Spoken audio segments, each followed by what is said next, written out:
कहानी की शुरुआत में हम एक जेल को देखते हैं जिसका नाम द शॉशैंक रिडेम्पशन है। ये दुनिया की सबसे सिक्योर तरीन जेल है। इस जेल में हजारों कैदी हैं, लेकिन आज तक इस जेल से कोई भी कैदी फरार नहीं हो सका क्योंकि इस जेल की सिक्योरिटी बहुत ही ज्यादा स्ट्रिक्ट है। इस जेल में ऐसे कैदी भी हैं जिन्होंने अपनी पूरी जिंदगी इसी जेल में बिता दी, लेकिन इन्हें इस जेल से भागने का ख्याल तक नहीं आया क्योंकि इस जेल से भागने की कोशिश करने वाले कैदी की सजा सीधा मौत है। अब यहाँ सीन कट होता है और हमें कोर्ट में एंडी नाम के एक आदमी को दिखाया जाता है जो अमेरिका के एक बहुत ही बड़े बैंक का बैंकर है। जज उसे उसकी वाइफ और उसके लवर के मर्डर के इल्जाम में उम्र भर कैद की सजा सुनाता है, लेकिन एंडी कहता है कि मैंने ये मर्डर नहीं किए हैं। पर एंडी खुद को बेगुनाह साबित करने के लिए उसके पास कोई प्रूफ नहीं था, जिस वजह से कोर्ट का जज एंडी को उम्र भर कैद के लिए दुनिया की सबसे सिक्योर जेल दी शॉशैंक रिडेम्पशन भेज देता है। एंडी के साथ और भी कई सारे कैदी होते हैं और जब इन कैदियों को जेल के अंदर लाया जाता है तब जेल के अंदर मौजूद बाकी कैदी आपस में शर्त लगाते हैं कि आज रात इन नए आने वाले कैदियों में से कौन सा कैदी रोएगा, और इसके लिए ये लोग एक डिब्बी सिगरेट की शर्त लगाते हैं। ये लोग बाहर लाइन से खड़े नए आने वाले कैदियों में से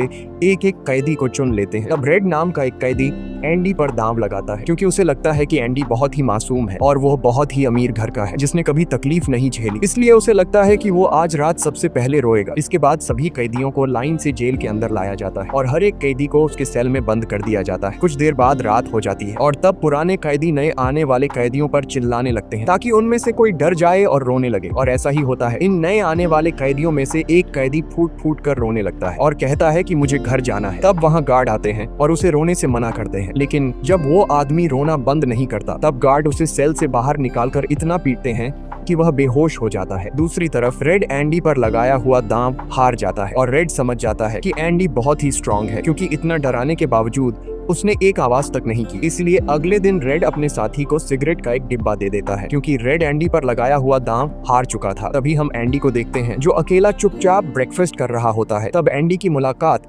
जेल के सबसे पुराने कैदी ब्रुक्स से होती है। ब्रुक्स को यहाँ इस जेल में लगभग 50 साल पूरे होने वाले हैं। एंडी समझदारी से ब्रुक्स से इस जेल के सभी छोटे बड़े रूल्स और हर एक कैदी के बारे में जानने की कोशिश करता है। तब ब्रुक्स एंडी को जेल का हर एक सीक्रेट बता देता है और वो एंडी से कहता है कि अगर तुम्हें जेल के बाहर से कुछ मंगवाना हो तो रेड नाम के कैदी के पास जाना। ये सुनते ही एंडी भी इंतजार नहीं करता और वह सीधा रेड के पास पहुंच जाता है और रेड से कहता है कि मैंने सुना है तुम बाहर से किसी भी चीज को अंदर मंगवा सकते हो। तब रेड कहता है हाँ मैं मंगवा सकता हूँ, लेकिन ऐसी चीज जो यहाँ से भागने या फिर किसी को मारने में काम ना आती हो। एंडी रेड से कहता है कि मुझे हैमर यानी एक हथौड़ा चाहिए। हथौड़े का नाम सुनते ही रेड कहता है कि तुम्हें हथौड़ा ही क्यों चाहिए, क्या तुम हथौड़े से किसी को मारने वाले तो नहीं हो? तब एंडी कहता है नहीं, मैं किसी को मारने वाला नहीं हूँ, मेरा यहाँ कोई भी दुश्मन नहीं है। ये सुनकर रेड कहता है कि तुम्हारा यहाँ दुश्मन तो नहीं है, लेकिन जल्द ही कुछ लोग तुम्हारे दुश्मन बनने वाले हैं। वो कुछ लोगों की तरफ इशारा करके एंडी को वार्न करता है कि इन लोगों की गंदी नजर तुम पर है,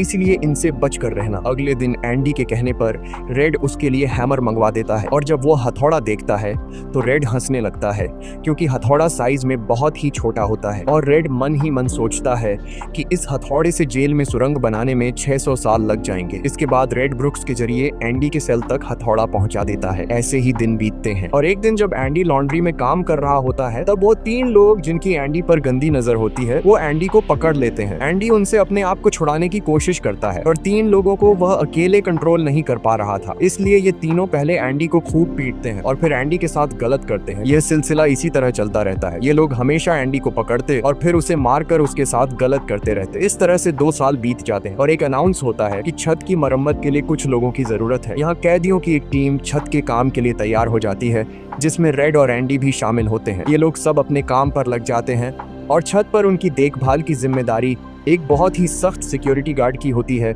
जिसका नाम हैडली है। हैडली बहुत ही स्ट्रिक्ट इंसान है जो जरा सी गलती पर कैदियों को बहुत बुरी तरह पीटता है। जब सभी कैदी छत पर काम कर रहे होते हैं तब हैडली थोड़ा परेशान होता है और अपने साथियों से कहता है कि मेरे भाई की हाल ही में मौत हुई है जिसके अकाउंट में $30,000 पड़े हैं। अब मेरे भाई का मेरे अलावा इस दुनिया में और कोई नहीं है, इसलिए उसके पैसे पर मेरा हक बनता है। लेकिन परेशानी की बात यह है कि जब मैं इन $30,000 को अपने अकाउंट में ट्रांसफर करूंगा तब सरकार मुझसे टैक्स के रूप में सारे पैसे ले लेगी। हैडली जब अपने साथियों से यह बातें कर रहा था तब एंडी भी इसकी सारी बातें सुन लेता है। एंडी जो कि एक बहुत बड़ा बैंकर है, उसे पता था कि इन पैसों को बिना गवर्नमेंट को टैक्स दिए कैसे निकाला जा सकता है। इसके बाद एंडी बिना सोचे हैडली के पास जाता है और उससे कहता है कि क्या तुम अपनी बीवी पर भरोसा करते हो। ये बात सुनते ही हैडली को गुस्सा आ जाता है और वह एंडी को पकड़कर छत के किनारे ले जाता है, लेकिन उसे नीचे फेंकने से पहले एंडी उसे बताता है, अगर तुम अपनी बीवी पर भरोसा करते हो कि वह तुम्हें धोखा नहीं देगी तो तुम आसानी से अपने भाई के पैसे अपनी वाइफ के अकाउंट में ट्रांसफर कर सकते हो, वह भी बिना टैक्स दिए, क्योंकि गवर्नमेंट का एक रूल है कि कोई भी इंसान अपनी पत्नी को पूरे जीवन में $60,000 तक गिफ्ट कर सकता है और इन पैसों पर कोई टैक्स नहीं लगता। और एंडी ये भी कहता है कि अगर तुम बाहर से किसी लॉयर को रखोगे तो वह तुमसे बहुत ज्यादा पैसे चार्ज करेगा, लेकिन मैं ये काम तुम्हारे लिए फ्री में कर सकता हूँ। तब हैडली पूछता है, बदले में तुम्हें क्या चाहिए? इस पर एंडी मुस्कुराते हुए कहता है, मुझे कुछ नहीं चाहिए, जब तुम्हारा काम हो जाए तुम बस मेरे सारे दोस्तों को बियर पिला देना। और अगले दिन सभी कैदी छत पर बैठकर बियर का मजा ले रहे होते हैं, यानी एंडी ने हैडली का काम कर दिया था, लेकिन एंडी बियर नहीं पीता। वह एक कोने में बैठकर सभी को बियर पीते देखकर खुश होता है। एंडी के साथी भी उससे बहुत खुश होते हैं, क्योंकि जेल में बियर पीना ऑलमोस्ट इम्पॉसिबल था, लेकिन एंडी की वजह से उनकी यह इच्छा पूरी हुई। फिर समय ऐसे ही बीतता है और एंडी और रेड की दोस्ती गहरी हो जाती है। कुछ दिन बाद जेल में सभी कैदियों को फिल्म दिखाई जाती है और सभी लोग रीटा हेवर्थ की फिल्म देख रहे होते हैं। तब एंडी रेड के पास आकर कहता है, मुझे रीटा हेवर्थ का एक बड़ा पोस्टर चाहिए। एंडी रेड से इसलिए पोस्टर मांगता है क्योंकि पूरे जेल में एक रेड ही था जो बाहर से किसी भी चीज को मंगवा सकता था। इसके बाद एंडी बाहर निकलता है, लेकिन जैसे ही वह बाहर आता है वहाँ वही 3 लोग खड़े होते हैं जो एंडी के साथ गलत करते थे। वह एंडी से कहते हैं, चलो हमारे साथ, लेकिन इस बार एंडी मना कर देता है। एंडी के मना करने पर वो लोग उसे पकड़ लेते हैं और उसके साथ जबरदस्ती करने की कोशिश करते हैं, लेकिन एंडी भी उनका मुकाबला करता है, पर वो लोग 3 होते हैं, जिस वजह से वो एंडी को बहुत ही बुरी तरह से पीटते हैं। पर आज ये लोग एंडी के साथ कुछ कर नहीं पाते, लेकिन एंडी को ये लोग इतना मारते हैं कि एंडी 1 महीने के लिए अस्पताल में चला जाता है और साथ ही वो आदमी जिसने एंडी को मारा होता है उसे 1 हफ्ते के लिए काल कोठरी में डाल दिया जाता है। 1 हफ्ते बाद जब वो वापस अपने सेल में आता है तो वहां पर वही ऑफिसर होता है जिसका एंडी ने $30,000 का टैक्स बचाया था, और इस ऑफिसर को किसी ने बता दिया था कि एंडी को इस आदमी ने इतना मारा है कि वो बेचारा 1 महीने के लिए अस्पताल में चला गया है। अब यहाँ वो ऑफिसर उस आदमी को इतनी बुरी तरह से मारता है कि वो हमेशा के लिए पैरालाइज हो जाता है। 1 महीने बाद जब अस्पताल से एंडी वापस अपने सेल में आता है तब उसे अपने सेल में रीटा हेवर्थ का एक बड़ा पोस्टर मिलता है, जो कि असल में एक वेलकम गिफ्ट होता है रेड की तरफ से। इस तरह से दिन गुजरते हैं और एक दिन जेल का वार्डन सिक्योरिटी गार्ड के साथ एंडी के सेल में आता है और उसके सेल की तलाशी करवाता है। सेल की चेकिंग लेने के बाद जब वार्डन को कुछ नहीं मिलता तब वार्डन की नजर सामने लगे पोस्टर पर पड़ती है। वार्डन कहता है कि वैसे तो मैं सेल में पोस्टर अलाउ नहीं करता, पर तुम इसे अपने सेल में लगा सकते हो। दरअसल तलाशी तो एक बहाना होता है। वार्डन को इस ऑफिसर ने बताया था कि किस तरह से एंडी ने उसका $30,000 का टैक्स बचाया, इसीलिए वार्डन अपने फायदे के लिए एंडी से मिलना चाहता था। एंडी के हाथ में बाइबल होती है जिसे वह ले लेता है और बाइबल को लेकर वह यहाँ से निकल जाता है और कुछ ही दूर जाने के बाद वह वापस लौट कर आता है और उसके हाथ में जो एंडी की बाइबल होती है वह उसे लौटाते हुए कहता है कि मुक्ति इसी में है। अगले दिन वार्डन एंडी को अपने ऑफिस में बुलाता है और कहता है कि तुम्हारे जैसे इंटेलिजेंट आदमी को जेल की सलाखों के पीछे नहीं रहना चाहिए। इसलिए वार्डन एंडी को लाइब्रेरी का असिस्टेंट बना देता है। लाइब्रेरी में वही बुक्स नाम का बूढ़ा आदमी होता है जो कई सालों से लाइब्रेरी संभाल रहा है। तभी वो ऑफिसर जिसके लिए एंडी ने $30,000 बचाए थे वह एक दूसरे ऑफिसर को एंडी के पास लेकर आता है। असल में उसे ITAR का मसला था जिसे कुछ ही मिनटों में एंडी भर देता है, जिस वजह से पूरे जेल में एंडी के चर्चे होने लगते हैं। जैसे जैसे साल बीतते हैं एंडी के पास काम बढ़ता चला जाता है, जिस वजह से एंडी को अपने पास एक असिस्टेंट की जरूरत पड़ती है और वो अपना असिस्टेंट अपने सबसे अच्छे दोस्त रेड को बनाता है। एक दिन लाइब्रेरी में ब्रुक्स एक कैदी के गले पर चाकू रख देता है और वो उसे बिना वजह मारने की धमकी देता है। असल में सरकार ने उसकी सजा माफ कर दी है, पर वो इस जेल को छोड़कर नहीं जाना चाहता। आज उसे इस जेल में पूरे 50 साल हो चुके हैं। उसकी पूरी जिंदगी इसी जेल में बीत गई है और वो बिल्कुल भूल चुका है कि बाहर की दुनिया कैसी है। ये जेल की दुनिया ही उसकी असली दुनिया है और उसे लगता है कि अगर उसने किसी का खून कर दिया तो उसकी सजा बढ़ जाएगी और उसे इसी जेल में रखा जाएगा। एंडी के समझाने पर ब्रुक्स उस आदमी को जिसकी गर्दन पर उसने चाकू रखा था छोड़ देता है। अब न चाहते हुए भी ब्रुक्स जब जेल से छूटने के बाद बाहर आता है तो उसे बाहर की दुनिया बहुत अजीब लगती है। 50 सालों में बाहर की दुनिया की रफ्तार काफी ज्यादा बढ़ गई होती है। जहां सड़क पर पहले एक गाड़ी दिखती थी अब सड़कों पर गाड़ियों की भीड़ है। कुछ दिन बाद वो एक सुपरमार्केट में काम करने लगता है, लेकिन उसका बाहर की दुनिया में बिल्कुल भी मन नहीं लगता। उसे बार बार जेल की याद आती है और वो जेल में वापस आना चाहता है। इसीलिए वो कभी कभी सोचता है कि वो कोई क्राइम करे ताकि वह फिर से इस जेल में जा सके। लेकिन ब्रुक्स इस उम्र में कोई भी क्राइम नहीं करना चाहता था और इस भीड़ भाड़ वाली तेज रफ्तार वाली जिंदगी में ब्रुक्स सरवाइव नहीं कर पाता और अपनी जान दे देता है। मरने से पहले वो जेल में अपने साथियों के नाम एक खत लिखता है, जिसे पढ़ते हुए सभी बहुत ज्यादा इमोशनल हो जाते हैं। वहीं हमें जेल दिखाई जाती है जहां पर वार्डन एक नया प्रोग्राम शुरू करता है। इस प्रोग्राम में जेल की कैदियों को बाहर ले जाकर काम करवाया जाएगा ताकि उन्हें पता चल सके कि मेहनत से पैसे कैसे कमाए जाते हैं, और कैदी भी इस काम के लिए मान जाते हैं क्योंकि वह सब भी बाहर की हवा खाना चाहते थे। और इस तरह से वार्डन इन कैदियों से काम लेता है। पर इस प्रोजेक्ट के जरिए वार्डन को बहुत सारे कॉन्ट्रैक्ट मिल जाते हैं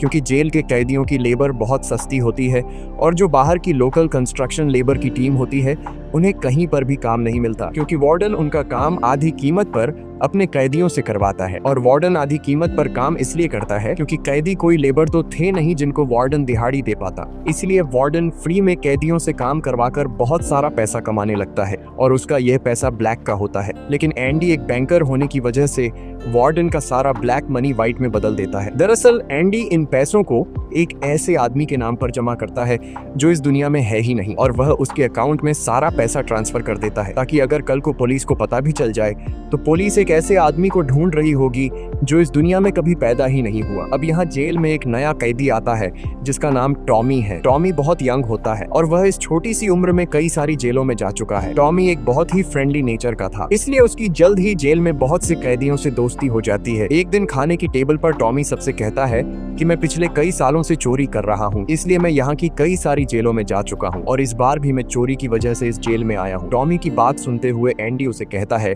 कि अगर तुम चोरी करने के बाद बार बार पकड़े जा रहे हो तो इसका मतलब ये है कि यह काम तुम पर सूट नहीं करता, इसलिए तुम्हें चोरी करना छोड़ देना चाहिए। टॉमी को एंडी की यह बात बिल्कुल ठीक लगती है, इसलिए टॉमी रेड से एंडी के बारे में जानकारी लेने लगता है। टॉमी रेड से कहता है कि एंडी बहुत ही इंटेलिजेंट और डिसेंट इंसान है, उसे जेल क्यों हुई है। रेड उसे बताता है कि एंडी एक बहुत बड़ा बैंकर था, लेकिन उसने अपनी वाइफ और उसके लवर का कत्ल किया, जिस वजह से उसे उम्र भर कैद हुई। यह सुनकर टॉमी सोच में पड़ जाता है, जैसे उसे कुछ याद आया हो। उसके बाद वह एंडी को बुला लेता है। अब टॉमी के सामने एंडी और रेड होते हैं। टॉमी इन दोनों को बताता है कि 4 साल पहले मैं एक जेल में गया था जहाँ पर मुझे एक कैदी मिला और उस कैदी ने मुझे बताया कि एक रात वह एक घर में चोरी करने गया। चोरी के दौरान उस घर का मालिक जाग गया। अब पकड़े जाने के डर से उसने उस घर के मालिक और उसकी पत्नी को मार डाला। बाद में उसे पता चला कि वो दोनों पति पत्नी नहीं थे बल्कि लवर थे और वो औरत एक बहुत बड़े बैंकर की पत्नी थी। कुछ समय बाद जब मैंने अखबार में न्यूज पढ़ी तो मुझे पता चला कि पुलिस ने जब इन 2 मर्डर्स के बारे में जांच की तो पुलिस को शक हुआ कि इन दोनों को बैंकर ने मारा है। इसलिए बैंकर को उसकी पत्नी और उसकी पत्नी के लवर के हत्या के इल्जाम में गिरफ्तार कर लिया गया। यहाँ हमें पता चलता है कि एंडी बेगुनाह था। ये सब जानने के बाद एंडी वार्डन के पास जाता है और उससे ये सारी बातें बताता है, पर वार्डन जानबूझकर उसकी बातों पर विश्वास नहीं करता क्योंकि एंडी वह इंसान है जो के काले पैसों को व्हाइट में बदलता है और वार्डन के सारे राज जानता है। इसलिए अगर एंडी यहाँ से चला गया तो वार्डन न तो और पैसे कमा पाएगा और शायद उसके ब्लैक पैसों का राज भी खुल जाएगा। इसलिए वह एंडी से कहता है कि यह एक झूठी कहानी है, मुझे ऐसी कहानियां रोज सुनने को मिलती हैं। एंडी वार्डन से वादा करता है कि अगर मैं आजाद भी हो गया तो मैं तुम्हारा राज ही रखूंगा, लेकिन वार्डन एंडी की कोई भी बात नहीं सुनता। यह देखकर एंडी को बहुत गुस्सा आता है कि मैंने इस आदमी की इतनी मदद की लेकिन आज बेगुनाह होने के बावजूद भी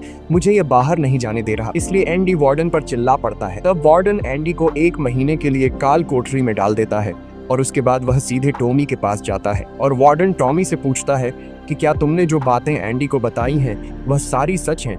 टॉमी कहता है हाँ ये बिल्कुल सच है। इसके बाद वह टॉमी से कहता है कि क्या अगर तुम्हें कोर्ट में बुलाया जाए तो तुम कोर्ट में इस बात की गवाही दे सकते हो। तब टॉमी कहता है हाँ मैं इसके लिए तैयार हूँ। ये सुनते ही वार्डन ऊपर गार्ड को इशारा करता है और वह गार्ड टॉमी को गोलियों से छलनी कर देता है।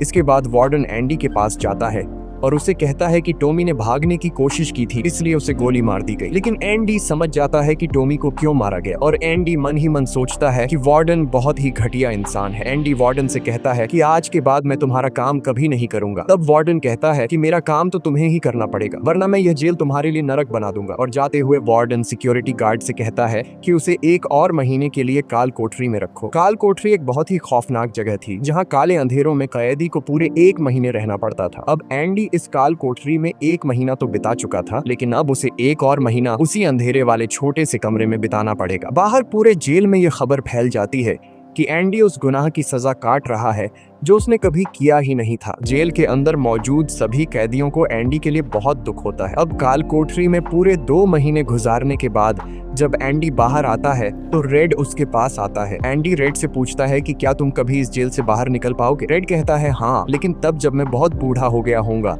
और मेरा दिमाग काम करना बंद कर देगा। एंडी कहता है कि मैं यहाँ से निकलकर मेक्सिको जाऊंगा। मेक्सिको में समुद्र किनारे एक बहुत खूबसूरत जगह है। कहा जाता है कि इंसान अपने आप को वहाँ खो देता है। मैं वहाँ अपना एक रेस्टोरेंट खोलूंगा, समुद्र किनारे अपनी नाव की रिपेयर करूंगा और वहाँ मुझे एक जोगाड़ी आदमी की जरूरत पड़ेगी जो मेरे लिए बाहर से सामान लाया करेगा। असल में वह रेड की तरफ इशारा कर रहा था। रेड ये सुनकर कहता है कि उम्मीद बहुत खतरनाक चीज होती है, ये इंसान को पागल तक कर देती है। तुम्हें सच्चाई की दुनिया में वापस लौटना होगा। मेक्सिको यहाँ से बहुत दूर है। ये कहकर रेड वहां से जाने लगता है, लेकिन जाने से पहले एंडी रेड से कहता है कि वादा करो कि अगर तुम कभी यहाँ से रिहा हुए तो मेरा एक काम करोगे। रेड कहता है हाँ, मैं जरूर करूंगा। तब एंडी रेड को एक एड्रेस बताता है और कहता है कि जब भी तुम यहाँ से छूट जाओ तो उस जगह जाना जहाँ एक बड़े मैदान के बीच एक खूबसूरत पेड़ है। उसी पेड़ के नीचे मैंने अपनी वाइफ को प्रपोज किया था। वह रेड से कहता है कि उसी पेड़ के नीचे एक दीवार के अंदर तुम्हें काले रंग का पत्थर मिलेगा जिसके नीचे मैंने एक बॉक्स छिपाया है, और जब भी तुम रिहा हो जाओगे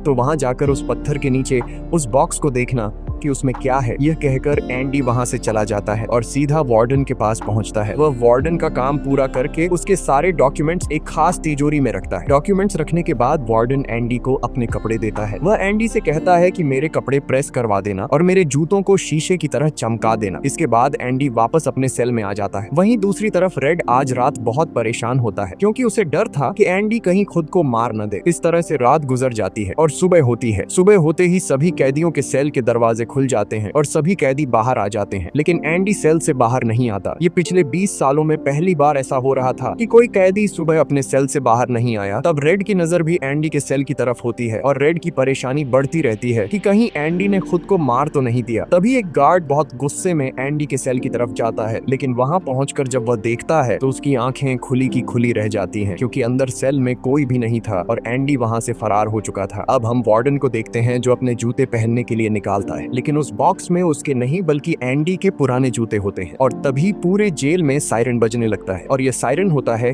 किसी कैदी के भागने का। वार्डन तेजी से एंडी के सेल में जाता है और वहां वह देखता है कि एंडी नहीं है। इसके बाद वह सिक्योरिटी गार्ड से कहता है कि जाओ और रेड को बुलाकर लाओ क्योंकि वह हमेशा एंडी के साथ रहता था। यहाँ पर रेड को भी बुलाया जाता है। वार्डन रेड से पूछता है कि यह एंडी कहाँ है। रेड कहता है कि मुझे क्या पता। इस बात पर वार्डन को बहुत गुस्सा आता है। वह कहता है क्या वह कोई भूत था जो रातों रात यहाँ से गायब हो गया। गुस्से में वार्डन वहाँ पड़े पत्थर उठाता है और उनसे गार्ड्स और रेड को मारने लगता है और एक पत्थर वह उस पोस्टर पर भी मारता है जो दीवार पर लगा होता है, पर पत्थर टकराकर नीचे नहीं गिरता बल्कि पोस्टर के आर पार हो जाता है। और जब वार्डन उसके अंदर हाथ डालता है तो देखता है कि एंडी ने वहाँ एक बहुत बड़ी सुरंग बना रखी थी जिसे देखकर सब हैरान हो जाते हैं क्योंकि यह दीवार बहुत मजबूत होती है। बिना मशीन के इस दीवार में सुरंग बनाना लगभग नामुमकिन था, पर एंडी ने नामुमकिन को मुमकिन कर दिखाया और यहाँ से फरार हो गया। इसके बाद सभी गार्ड्स वहाँ जाते हैं जहाँ से एंडी बाहर निकला था। वहाँ उन्हें एंडी के पुराने कपड़े और वह हथौड़ी मिलती है जो आज से 20 साल पहले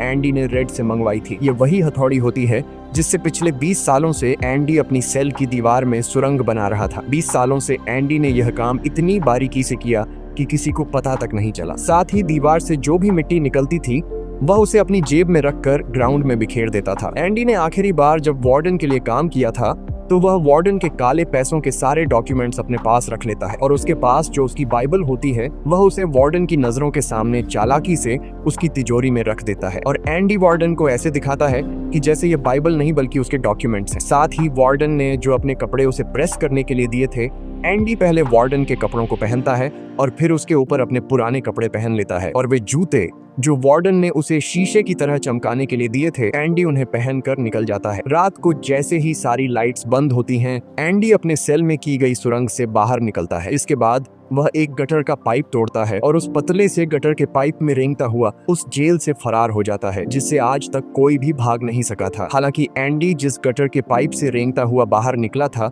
वह लगभग 2 किलोमीटर लंबा था। अगली सुबह एंडी उस बैंक में जाता है जहां पर वार्डन का सारा ब्लैक पैसा होता है। ये पैसे एक ऐसे आदमी के नाम पर होते हैं जो इस दुनिया में है ही नहीं। ये सारा डॉक्यूमेंट्स का खेल एंडी ने ही तो बनाया था, और बैंक में उस अकाउंट के ओनर का जो सिग्नेचर था वह जेल से एंडी किया करता था। इसलिए एंडी को वार्डन का सारा पैसा निकालने में कोई मुश्किल नहीं होती। एंडी के पास उस आदमी के नाम के सारे डॉक्यूमेंट्स होते हैं, इसलिए एंडी बैंक्स में जाकर सारे पैसे निकाल लेता है, और ये पैसे होते हैं $3,70,000। यानी कि एंडी न केवल आजाद हुआ बल्कि वह पैसों से माला माल भी हुआ। और यहाँ हमें पता चलता है कि एंडी जिस दिन से उस जेल में एंटर हुआ था उसी दिन से वह इस काम की प्लानिंग कर रहा था। वार्डन ने एंडी के साथ जेल में बहुत बुरा सलूक किया था और उसने टॉमी को भी मार दिया था, इसलिए वह वार्डन के काले पैसों के सबूत मीडिया को देता है। अगली सुबह यह खबर न्यूज़पेपर में छप जाती है, और जब वार्डन तिजोरी खोलकर देखता है तो उसमें उसके डॉक्यूमेंट्स नहीं बल्कि बाइबल होती है। बाइबल के पहले पेज पर एंडी ने लिखा होता है कि तुमने सही कहा था, मुक्ति इसी में है। और जब वार्डन पेज पलटता है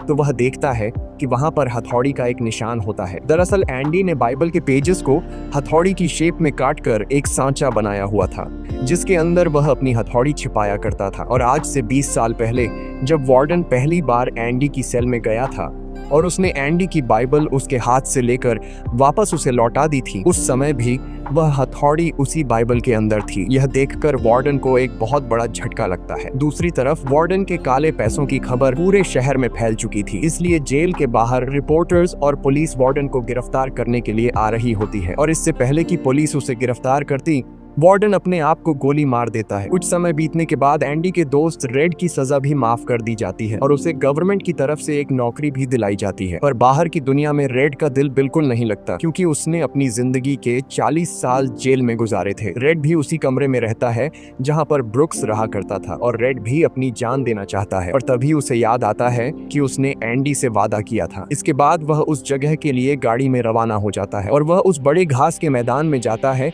जहाँ पर एक बहुत बड़ा पेड़ होता है, साथ ही पत्थरों की दीवार भी होती है। उस दीवार पर एक काले रंग का पत्थर होता है, और जब वह उस पत्थर को उठाता है तो उसके नीचे एक बॉक्स होता है। उस बॉक्स के अंदर कुछ पैसे और एक लेटर होता है। ये लेटर एंडी का होता है। उस लेटर में लिखा होता है कि एंडी रेड का उसी जगह पर इंतजार कर रहा है जिस जगह के बारे में एंडी ने रेड को जेल में बताया था। उसके आगे एंडी ने लिखा होता है कि उम्मीद अच्छी चीज होती है। इसके बाद रेड उस जगह पहुंच जाता है, और जब वह समुद्र किनारे जाता है तो वो देखता है कि एंडी नाव में बैठकर अपनी नाव ठीक कर रहा है। यह जगह, यह सब कुछ एंडी का वह सपना होता है जो उसने जेल में रेड से शेयर किया था, और रेड ने कहा था कि उम्मीद अच्छी नहीं होती। इसके बाद यह दोनों एक दूसरे को गले लगाते हैं, और इसी के साथ ये कहानी खत्म हो जाती है। अगर आपको यह वीडियो अच्छी लगी हो तो हमारे चैनल को सब्सक्राइब और वीडियो को लाइक जरूर कीजिए।